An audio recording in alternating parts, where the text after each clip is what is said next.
big dreams. Yeah, it's all real. This life's all that it seems. All the chicks scream, all the dudes yell. This is just what I do, and I do it well. With the flow fresher than the new shoe smell. Going through hell, well, homie, keep going. You know the saying, you can reap what you sow in. So I don't chase girls, I just chase dreams. Play the same game, but we ain't in the same league. Running a campaign, Romy 2016. Like on the dot, put me in charge. I'm a general from the front, I'ma lead the charge. Like a federal, fell on my lap never. Going hard as ever. Good morning, everybody. Welcome back to another episode on the Shrimp Tank. This is the Oz Digital Studio. We get to film the Shrimp Tank every week with collaboration with the FAU Adams Center for Entrepreneurship. This is your first time tuning in. This is where street smarts and book smarts collide. I got the director of the Adams Center with me, Kevin Cox. He missed me so much. He did the last two episodes without me. To start things out, before we get into our guest today, Kevin, how were those two past episodes without me? Were you enjoying that one-on-one time? You know, I've been looking at some of the feedback on some of those episodes, and it looks like the fans are saying those were probably the best two episodes of the show that we've ever had. But I think this one might be even better. We're doing episode 270 again for the fifth time today. I think we're going to nail it. A couple announcements on the FAU side, as always. Right now, folks, the FAU Tech Runway New Venture Accelerator is taking applications. Jason, you know all about that program. Would you encourage people to apply to that? It's a no-brainer. You get to network with people at FAU Tech Runway, FAU, the community. Usually 20 companies get in, or I think you're up to, was it 40 now each year? Yeah. We do it twice a year. We take them in there. And then you get 4 mentors, and every single month you get to chat with those mentors, bring up situations, and they really grill you. Yeah, you get some fantastic mentors, and you get some other mentors as well. It's a really phenomenal program, and they get you. Every month you get to come to FAU, or they do it on Zoom, and you bring a different entrepreneur in and teach the cohort different things. It could be about raising capital, it could be about marketing. My big thing is people don't know enough about marketing always, so it's nice that you're able to kind of pull from the Shrimp Tank crew and bring somebody in and talk about marketing and really help these entrepreneurs scale their brands. Yeah, absolutely. A couple other things. We got the veterans program going on right now. If you're a veteran out there, you want to start and grow a business and you missed it, don't worry about it, because we're going to do it again in the spring. So just get on our email list and keep an eye out for that. Ignite Florida is November 10th. That'll be the Veterans Pitch Night. And then all day long, November 11th, we will celebrate entrepreneurship. People will have booths. Jason will be there. It'll be awesome right over at the Boca Raton Innovation Campus. And then we've got the Maverick reception out at Tech Runway. You'll see me. I'll be up on stage moderating or something. It'll be a fantastic event. Hope to see everybody out there. But that's about it going on at FAU. Always a lot of stuff. You ready to get into our guest today? Let's do it. This is the show. We get to interview the best and brightest entrepreneurs, of course. So today we got Sal Buscemi. He is the co-founder, CEO of HRN LLC. We're going to learn all about investing and real estate and really niche markets, because he's got a niche. Often people try to go so broad when it comes to investing, and he's going to share some of the things behind the scenes with his business. So, Sal, a fellow New Yorker in the house. He just moved down here just a year ago. Kevin, sorry. They brought me back, and of course on purpose, I brought a New Yorker to the studio on my arrival back to the Shrimp Tank. So, Sal, tell us a little bit about your business. Home team advantage. Thank you, Kevin and Jason, for having me. It's a pleasure and a privilege. Right now, my background is I started out not doing what I'm doing today. I was a biology and chemistry major in college in New York. And when I went on my first internship, I passed out holding a fibula in the cadaver room. And I write about this in my book, Investing Legacy, but it came to a point between my junior year and senior year that I really didn't want to continue anymore studying biology and chemistry. And I went along with the motions, and I had to take 24 credits the first semester of my senior year and 22 the second semester, just so I could graduate on time back then within 4 years. And it was the internship that I had really with the doctor who I was working with that really catapulted my career. And it's really probably the largest lesson of my life was the power of networking.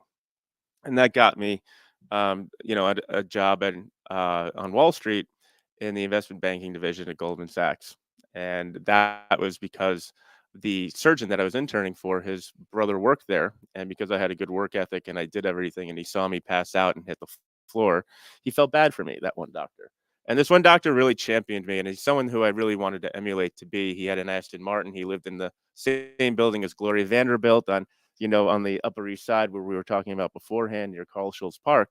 But it was really the shift in mindset that happened between my senior year and when I actually started working on Wall Street that really sort of drove and really really drove the entrepreneurial spirit that I have today, and some of the chances I've taken throughout Okay, life. tell us a little bit about the business. What are you up to now? The business right now is a multifamily office. We have 13 families that we invest on behalf of. We only invest in companies and mostly largely in venture today. And the reason behind that is because real estate is very cyclical, as we're seeing today. We're going to get back into it, but my background is really distressed commercial real estate. But through the networking that I've been able to do, we've been able to. I have two partners, which are world-class life science investors, and that's through the networking of some of the investors that I've had, meeting them. A lot of them were life science people who wanted to go into invest into commercial real estate. So we've amassed a portfolio of not just world-class life science companies, but also other companies too in technology, including AI and most recently SpaceX. What we look for in these companies are two things, if I can elaborate, and that's really the secret to success here. Number one, we want to see that the founders have had multiple exits. We are not in a position right now. We don't hold hands. We're not mentors. We just invest in founders that have had multiple exits. We invested in a company, a significant amount of money, deep into seven figures, in a company called Thrive Bioscience. It's going to be the founder's 15th exit and 8th unicorn if he plays his cards right. And that, to me, and to the investors who we represent, the families, they like that because it preserves their legacy and it also enhances it. That's crazy. Yeah. So Many exits. yeah, that sounds like a fantastic strategy. Somebody with a track record. So let's dive into the investment strategy. I get into that space a fair amount early stage. At what stage do you typically Right. invest? Are we talking about seed, Series A, or We're a talking little seed later? and Series A. That's where we participate Wow, most. so really early. Yeah, we're really early because we have a lot of conviction in the CEOs, and we want to get in early. For example, we got in at SpaceX, and that's like a series, I don't know, Z, right? I mean, that's Yeah, a little more baked the in. names are kind of misleading, right? Like some Correct. of these Yes. founders are just naming things. Now there's a pre-seed and then there's a seed, and Well, sometimes a seed it's like 10 million, and I'm like, that seems like a Series A. it, Like it's all over the if it place. quacks like a duck and looks like a duck, yeah. I mean, Yeah. that's what financial services is great at, is just changing the nomenclature of the term so that you don't really understand what it is. Like SPACs, right? SPACs were, used to be called pipes, otherwise known as blank checks. So, Wall Street's very good at that. We like getting involved with the founders. The second rule that we have, Kevin, that you bring it up, is we want to see that it's led by a family office and in-kind family. So if it's a real estate family investing in a life science company, that's not really going to make sense, right? They don't really understand it. But if it's maybe a life science CEO who's had an exit and he's leading this because he understands it, that's something that we like to look into as well. So the institutions today, a lot of people like to go the venture capital route, but those guys have become, in my view, monolithic utilities. They don't add much value. They don't add much help. So we like to go where mice go where elephants can't, and that's really the focus of it. Is we're able to get into these opportunities behind world-class families and the world-class founders, and it's basically our reputation and network that has gotten us the deal flow that we have today. We're very proud of it. Nice. That's Let's go back to New York a little bit. Yeah, Right. So where did you go to school? I went to When you Fordham. graduated, Yeah, you said Goldman Sachs, yeah, right? Kind of explain kind of what that was like. You sure, didn't yeah. just jump right into being an entrepreneur, starting your business. You got a lot of skills from Goldman Sachs, and a Mhm, lot of people that then leave there do start businesses. We have seen that. mhm. So kind of explain that journey.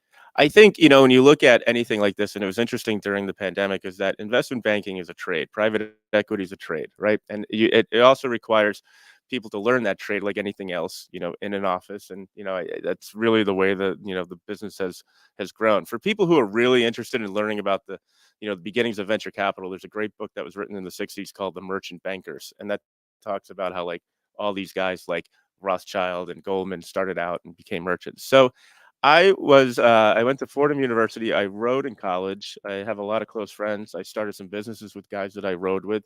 I wasn't that great, but I really enjoyed the community and the collegiality of it, and sort of like a band of brothers.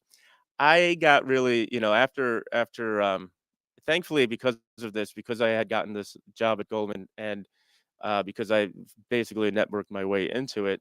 You start learning and you appreciate things a little better. What were you doing at Goldman? Sorry. Sorry, distressed real estate, Okay, principal so it was investment. always Right? real estate. Yeah, it was always real estate. So Okay. this is like the same thing that's happening right now happened during the late 90s when I started. We were coming off of a recession in the late 90s, mid 90s. There was all sorts of savings and loan problems that were happening. And at the age and working there for about 6 years, I had went through some personal trauma that I talk about in my book, where I lost my father suddenly at 24 when I was working 100-hour weeks. So, I promised myself at that point that I would do something entrepreneurial before the age of 30. And I was able to, during the last Great Recession in 2007, 2008, we raised $30 million at the age of 29, which is a big deal, from a Park Avenue investment manager. And we basically bought the kitchen sink from Bear Stearns. This is after, the summer of discontent when Bear Stearns filed, when their funds went into bankruptcy in 2008 in August, and then everything else followed on. We didn't do anything similar to what was in the movie The Big Short. What we were doing is we were just buying the whole loans and buying them at a deep discount. And then I moved out west and I followed an ex-Goldman person, Steve Mnuchin. He bought Indie Bank, and I said, well, why don't I go out west? And we raised more money from another institutional fund to buy commercial assets at a discount, mostly the loans at a discount. And we did that by buying it without getting too technical. We bought a special servicer for $1 and recapitalized it with like $30 million. And I was living in Las Vegas at the time. And if you know anything about what happened back then, we're all old enough to know that, is that a lot of the alpha and omega for all the excess to happen started in Irvine, California. And so there was a lot of opportunity, and I went west for opportunity, and it worked out really, really For well. you in Las Vegas, that could be a dangerous area.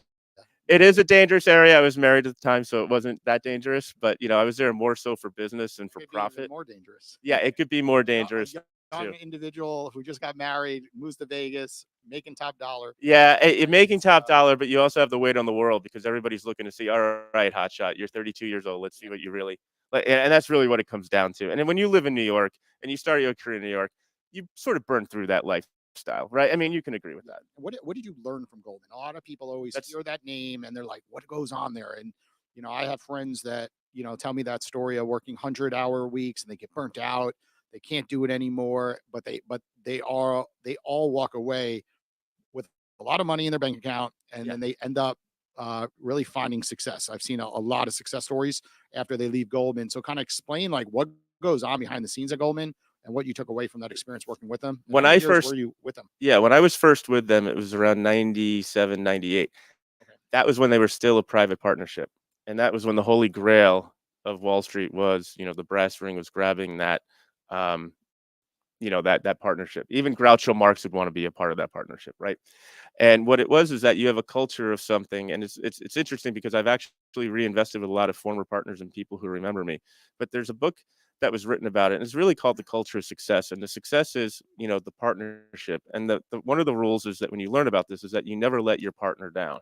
And that there's you and more so than that, it's just the work ethic and making sure that you are of service to your clients. I think a lot of times people think, that there's a negative normification now that there's a lot of investment bankers out there who are much more conspicuous than we ever were at Goldman. And the point is that we were always there serving your clients. There's a lot of sales that goes into it. Okay. It's not just a spreadsheet. You're always on top and you're always contacting your clients. And you know what? That's what I'm doing. 20 years later, all day, I spend a disproportionate amount of my time talking to current investors or new investors. And that's really what it is. And that's what really carries the culture there. People want to be a part of something bigger, and that's a culture that they aspire to. And that is really what leads it. And, besides the technical skill sets of doing everything with modeling and pitch books, which is really what it is, and all of that, it's really making sure that you can understand and conceptualize solutions best for your clients. And you put your clients first, which is why we've always won the mandates. And we've been, there's a certain humility there, even though it is coming from a big firm like that, there's a certain humility where people respect it. Wow. Yeah, that's a really, really interesting story, interesting investment philosophy as well. It can be a really great space, but also, I'm surprised to hear you say that they put that higher proportion of their assets into what is perceived as a highly volatile investment instrument, right? Early stage companies. What you mean, us? Yeah, yeah. We do because that's a very good question. So a lot of people think that venture is risky. It is if you're going to the lowest barrier to entry types of opportunities that are crowdsourced and crowdfunded. I mean, crowd has never been synonymous with smart, right? Yeah, so I was looking into, just for our listeners out there, I've probably said this before, but I can't say it enough. Crowdfunding, crowdfunding can be great for founders just because of the structure of they have so much freedom to set it up, right? Like they end up being general shares, which is nuts, right? They're not preferred, they don't get preferences, they're like just basic shares of the They get company. diluted to zero when an institution comes in, if that ever happens. Yeah, yeah. No, I said it could potentially be great for founders, depending on how that works. But if you're a retail investor out there, and this is an investment advice, because I don't give that, but don't ever invest in crowdfunded companies ever.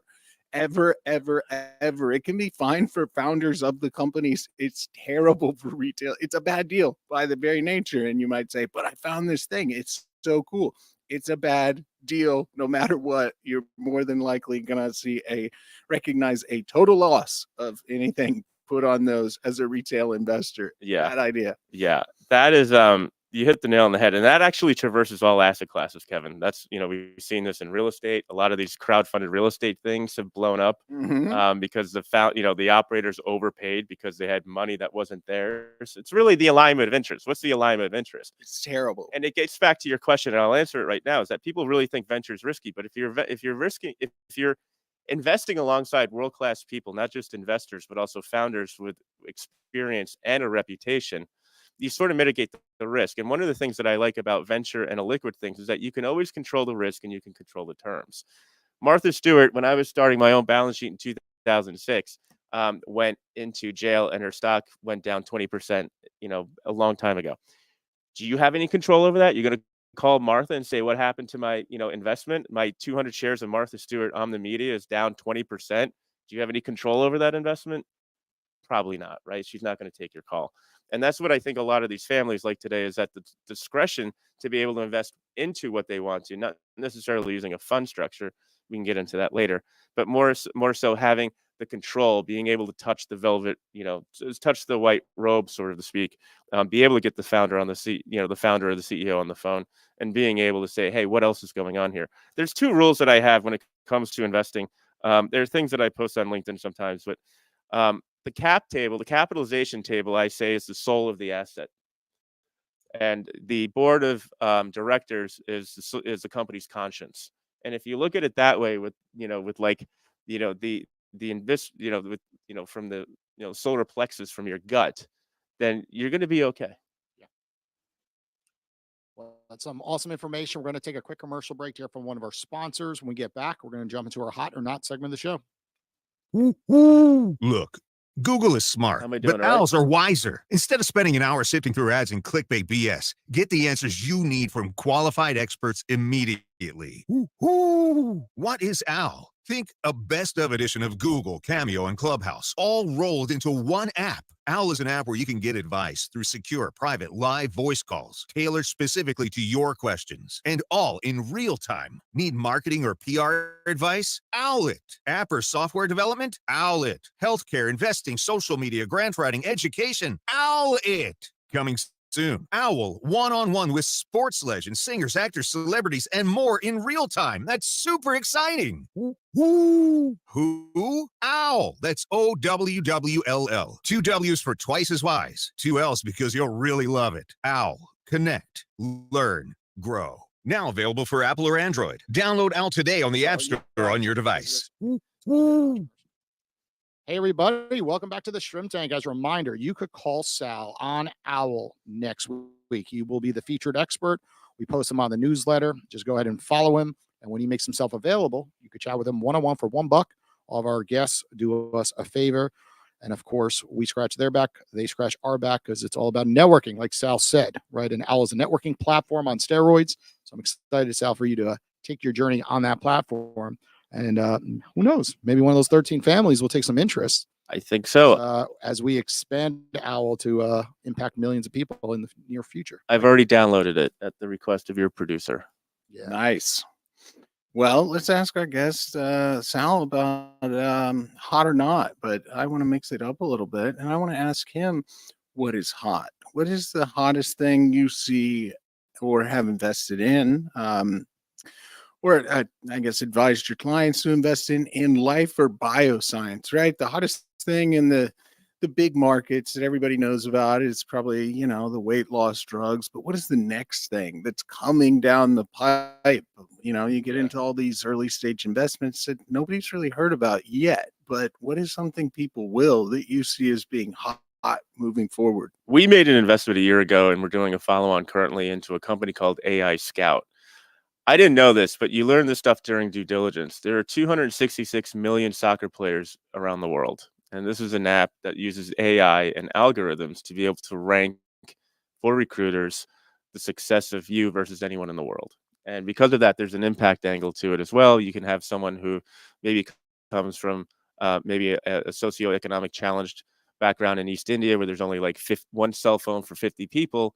They have a few kicks, and now that person's working for Burnley. I mean, is playing for Burnley or Chelsea. So people really like the AI because they see that as something that is adding a lot of efficiencies. Right now, though, what you're starting to see as a result of that is space, and we made an investment into SpaceX. And um, when you look at what Elon Musk is doing, and I'll get into something else in a moment that's just as exciting, but it really is the biggest monopoly we've seen probably since Standard Oil during the days of Rockefeller. And it's amazing what he's been able to accomplish. That is the next frontier because whoever controls space controls the security of the earth. And that's why, you have everybody, running off to space. However, that has a very, very high barrier to entry. But I think right now, AI is very important. We also made, as far as devices are concerned, that this is important. And before the pandemic, we invested in a company in a smaller fund that I have called a Vive AED. A Vive AED recently became the youngest team ever to receive FDA approval for an artificial defibrillation device that you can power by your iPhone. And if you think about it, it's become the norm rather than the exception for a lot of athletes, kids, even professionals who are young to collapse on the field. And this has been proven. And since February, they've saved, I think, maybe about 1,000 lives. They have sort of like a mission control center, like the eyes of God, where you can see how many times their units have been used. But that has a big impact, and people really like that. And that, of course, is probably going to be a big exit too.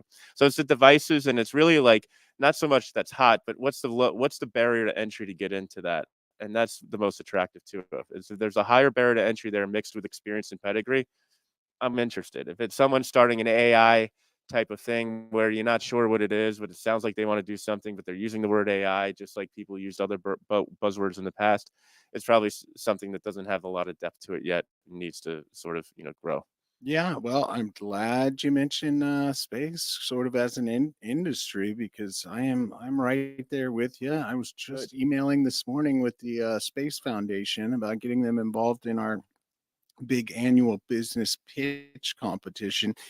And it's widely rumored, I couldn't say any more than that Florida Atlantic University may launch an aerospace engineering program. But that's just rumors. But keep an eye out, 24 and 2025. That would be par for the course because I actually I actually drove up with an investor overnight to see a SpaceX launch, and we left Miami at 10:30 at night. We had to be there at 4. We didn't want to hit any traffic. It was 3 hours away to Cape Canaveral, and then they screw up the flight.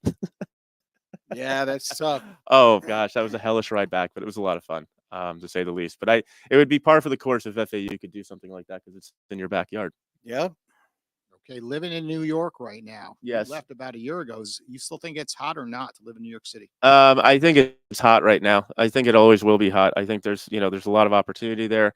I think it's going to evolve from the real estate guy talking here. I think it's going to evolve more into Millionaire's Island, where it's just condos and culture. I think if you look at what happened with the Flatiron building, that's being turned into condos over a period of time, and it's just a matter of circumstance and pressure before things change. I think New York is hot. It's always going to be hot. I think the culture is going to start moving back to people coming in more on a hybrid, but that's where all business is. There's always conferences in New York. There's always people I got to meet in New York.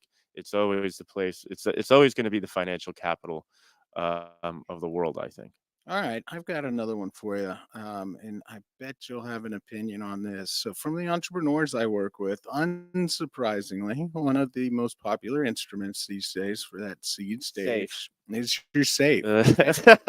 From your perspective, You're getting him excited over here. Look at I knew I could read his got face. him. are those To laugh hot or not? They're not for me because it's open ended for the founders. The founders can do anything they want, and I think it sounds safe because nomenclatively it's safe. But really, it's a note, but it has no. It's a convertible without any. To me, in the most simplest form, it's a convertible without any sort of maturity or end date. It's just wide open, and it's up to the founders' discretion to do that. And I don't like doing that. And we will sometimes advise on different capital structure solutions when something comes up like that. But I think it's something that if you're a founder, you look at it from their standpoint, they're like, okay, we'll set you up to take money real quick. The best way to do this and the cheapest way to do this is pay us 20-30 grand to put together a safe note for you without putting much thought into it, because the founder's not really thinking about that part of the business. They're not really thinking about the investors as they should be. They're thinking more so about getting this launched and quickly, and maybe not paying attention to everything they should. Yeah, yeah. And it does have some benefits for the founder, but yeah, it certainly has some problems. But it does. But so does, I mean, convertible notes also. They can also be fine.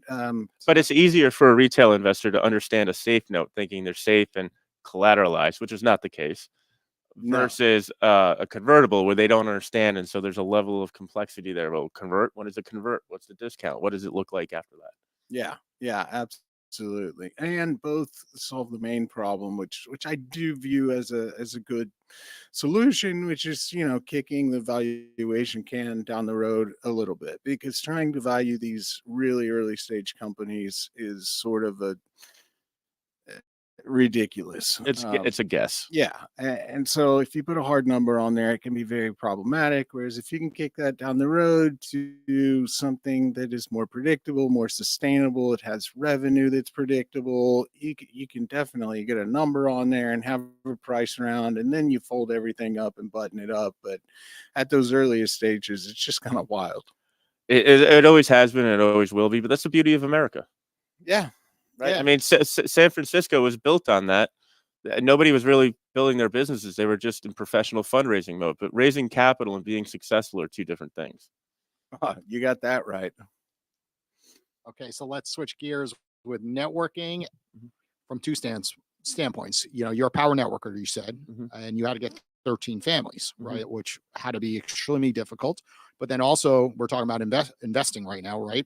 And startup founders like myself, right? We go online and there's a gazillion places to network, and it gets pretty difficult to find the right places, to find value, right? Do we go in person to the Adam Center events or FAU events, or down to Miami, for example? So let's talk about networking. What are the hottest ways you find for investors, but not investors, startup founders, to go network? Where should they be spending their time? And then where do you spend your time? Okay. The answer is 50%, but let me start with a story. I moved here 10 months ago, and because of people who I knew already, and I had a very warm reception here, one of the partners at a law firm. Well, everybody from New York already. So, yeah. You found your way in the shrimp tank somehow. I've had somehow. 270 episodes in, you got here within a year. You worked out 3 months, so you did a good job. Thank you. And there's something that happened. I mean, Miami was, this is before pre-Silicon Valley bank crisis. So Miami was a tech hub. It still is. And it's emerging to be that way.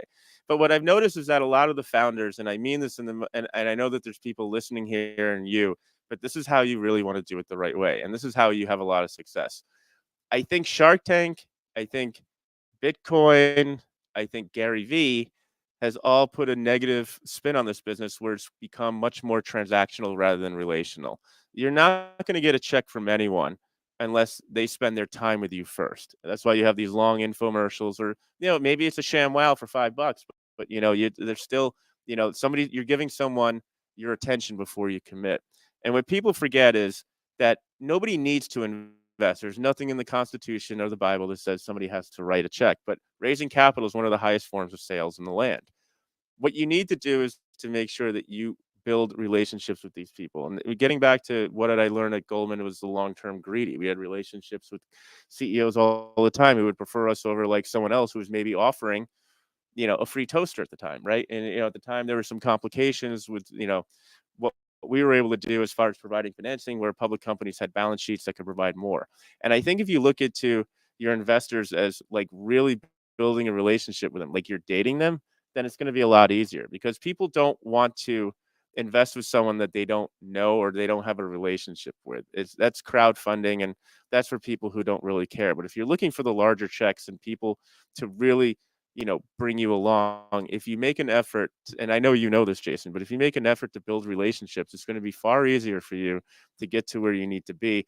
But not really just from a financial standpoint of raising the capital, but being with the right people. The last thing you want is to have the, wrong investors who only know Shark Tank, who wrote you a check for 100 grand and they thought you were going to be out by a year, and they don't understand. The investors, So remember, don't understand let's you. dive into this Yeah. a ton deeper, because this is one of the most important things. Like, Okay. everyone learns all this stuff on YouTube, and it goes back to like what you're saying about building relationships, and everyone's moved away from in-person networking events. Everything's on Zoom, everything's text messaging, everything's messaging on LinkedIn and behind the scenes. And when you get a message on LinkedIn, you're likely going to ignore it. Like, hey, I'm a startup founder, I have a really cool business. We're Yeah, just get in looking line. for a Yeah, $500,000. And you're like, next, right? And I know that, but when you meet someone, it could be that they were sitting at the studio right now, right? There's an open invitation to sit at the studio and they're not here, Well, there's a right? There barrier could to be a entry startup too. founder Yeah. here listening and then Yeah. handshaking your hand and walking out of this building, getting to meet you, as an example. So, but I'm finding like people don't know where to go. Yeah. So where should they go? Because lots of times these events that are wrapped around startups have actually very few investors there, like yourself. Yeah. Because because you're like, I don't want to spend my time all the time like getting hounded. But you can find some great service providers. Yeah.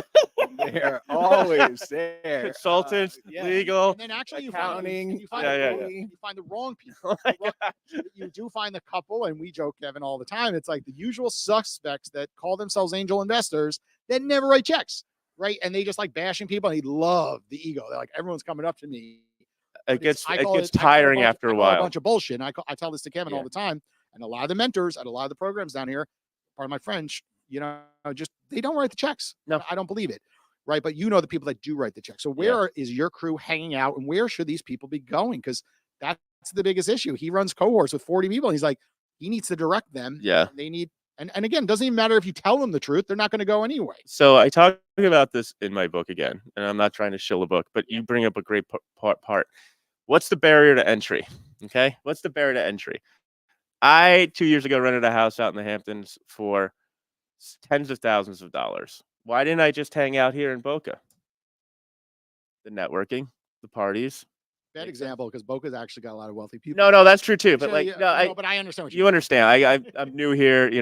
So why didn't I go to like Key West? All right, yeah. I could have went to Key West, right? It would have been, but with the networking has been as good. No, and that's what it is today. It's the networking, and it's the barrier to entry.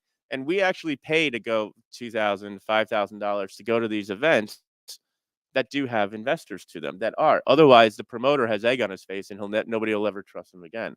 So, I mean, there's people around who do that. There's family office conferences I speak at. One is called Ivy Phone, IVYFON.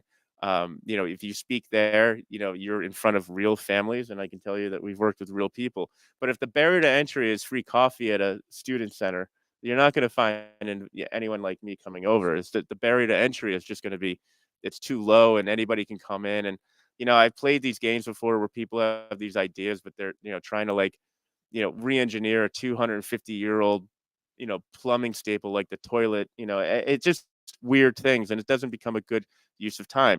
I use all my time, 50% of the time, talking to current investors and new investors, and that's my KPIs, right? I also spend a lot of time communicating with investors, and I get really upset if they unsubscribe from my emails. Okay, if you have all this money with me, you should be reading my emails. Oh, I forgot Sal. I'm sorry. So you got to stay on top of it. Interactivity, gentlemen, it's a new currency today. And if you're interactive and you're looking to build meaningful relationships with your investors, you're gonna have a lot of success. Maybe not from them, but they'll always want to say, "Hey, I really support you doing.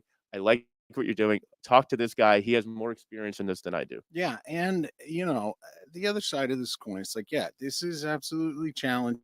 It's hard. It's difficult. It can be unclear what exactly you should do. However, and this year's been a pretty tough year in the early stage capital markets. Oh, yeah. Fair enough. It's been brutal. I'm very familiar, but there are people at institutional funds and otherwise that its job is to deploy investment funds, That is so true. and they need to do that. That's their job.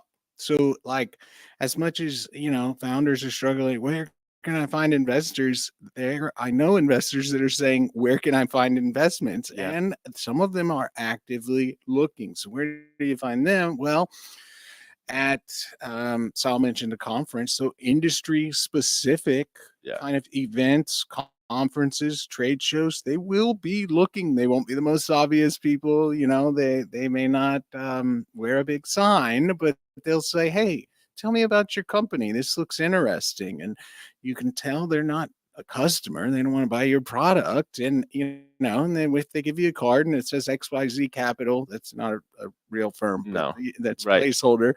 Like, put them on your monthly newsletter, give them a call when you're in or around the region or area they in, offer to stop by their office, right? Sal said another thing that they all say to me, they invest in people they know, quote unquote. And what does know mean? It doesn't have to be that deep of a relationship, but you have to be on there. I mean, some of us explicitly told me you have to be on their radar for 6 months or a year. Yeah. Like, they have to know your name for 6 months or a year. That means getting your newsletter, getting your updates, getting a Updating your phone call LinkedIn. here They're and all there, looking at LinkedIn. and stopping by to see them. And no matter how promising the company is, if I send them someone, they'll say, "Oh, it's a shame. We haven't known them a little bit longer. It looks like this round's going to wrap up in a month, but keep us in mind for the next one." And then that's when you start the communication with them, because it'll Absolutely. just be too early. They'll be unfamiliar, and as also eloquently put, it's having a real relationship that's of a longer term. Think about this campus here, how close it is to Art Basel in Miami, where all the investors from Latin America, continental Europeans come in and descend. Like, I would spend that is something as a founder I would spend time doing, is searching out all the parties that these guys go to, trying to get invited to them, and just networking exactly how you said, Kevin. Yeah. You bring up a great point. It's you get what you pay for, right? Often everyone, is trying to spend the least to get into these events. Like, let's go to the free events, right? Or the $5 ones, the $10 ones. But as you actually go up, stream and start paying for the $250 events, the $500 events, the quality in the room is just that much better. Oh, right? So you yeah. brought up the Hamptons, and that's what's going through my mind. It's like, the people who make it a point to get out of the Hamptons have money, of course. So you're surrounding yourself around, better chances. Just like Boca. Yeah. Of course. But I mean, that's, and people understand, and you read it on Facebook, and I think everybody thinks like they're Warren Buffett, and they try to, they have this like very inconspicuous lifestyle. That's not America anymore. And think about it. People send their kids to the best schools because of the networking. Not necessarily they're getting a great education anymore. People belong to country clubs because of the networking. That's really what it is. Yeah. Yeah. We're going to take a quick commercial break here from one of our sponsors. When we get back, we're going to jump to our plead, the fifth segment of the show. Oh, this guy. Step into our state-of-the-art innovation lab and create your digital future. Oz uses cutting-edge technology and 22 years of industry knowledge to enhance customer experience through digital innovation in a variety of expertise.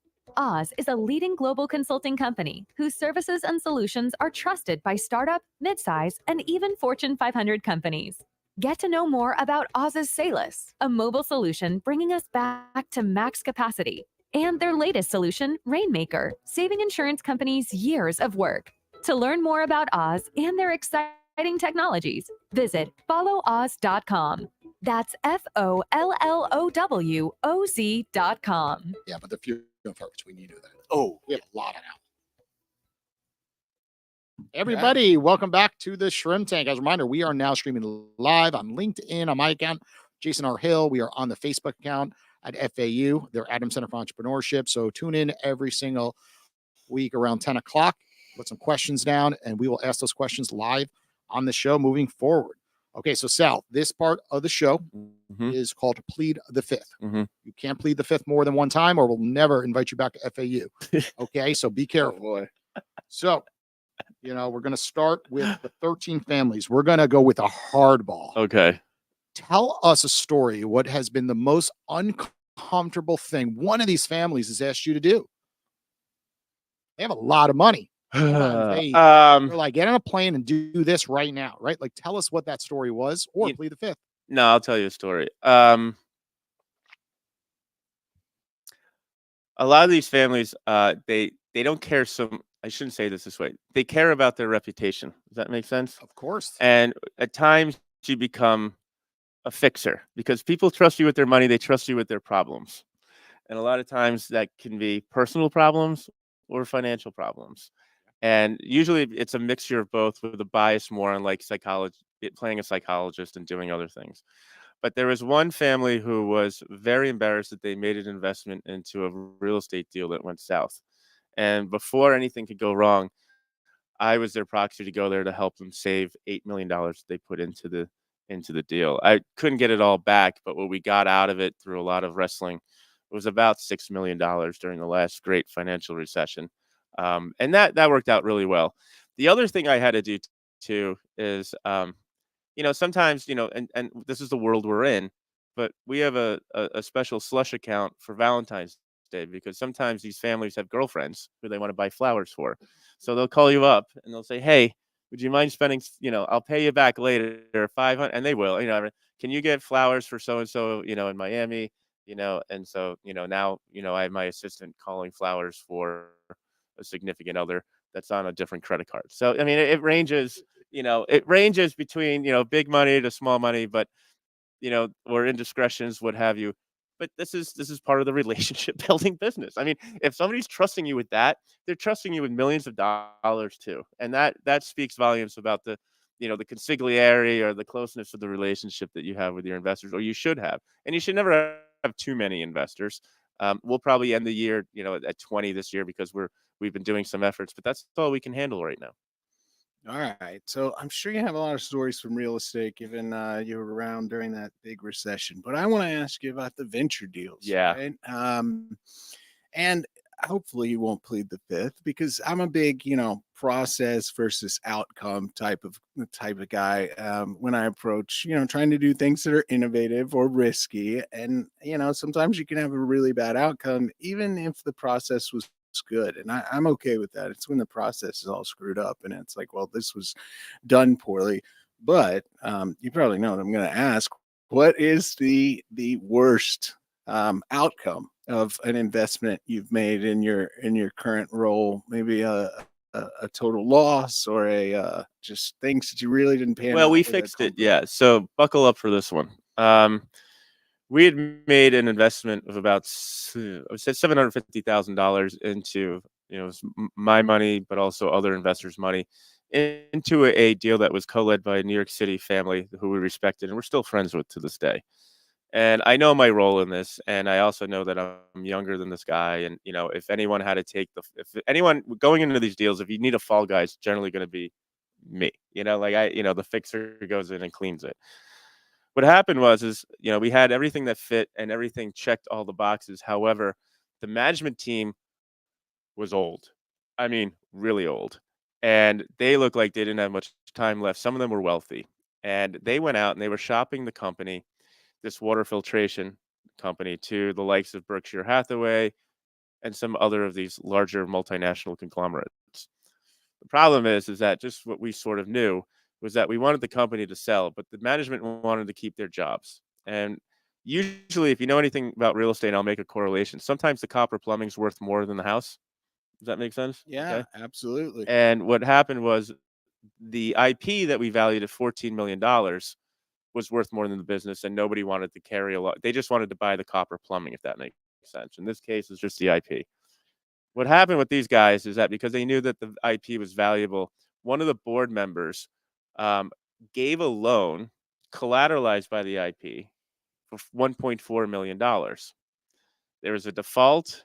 and then and then they basically took the IP over, UCC one, whatever, however it was done, and they used that IP. They used the low loan to value, which is really a loan to own, to steal the value from the company to be able to sell it to someone else. And so we were out that this became a whole issue. And I can tell you it was the first, loss that we've had and the only loss. We're able to put these into other deals that we've, those investors will be, compensated and, put into bigger and better things. However, there's a tremendous people hate you when this happens because emotionally their ego is, busted. I was thinking about this last night preparing for this. But, we learned the lesson that, sometimes, you got to be, the management can do certain things that are unscrupulous if you're not paying attention. And some of the board members, we weren't on the board, but some of the board members were not paying attention.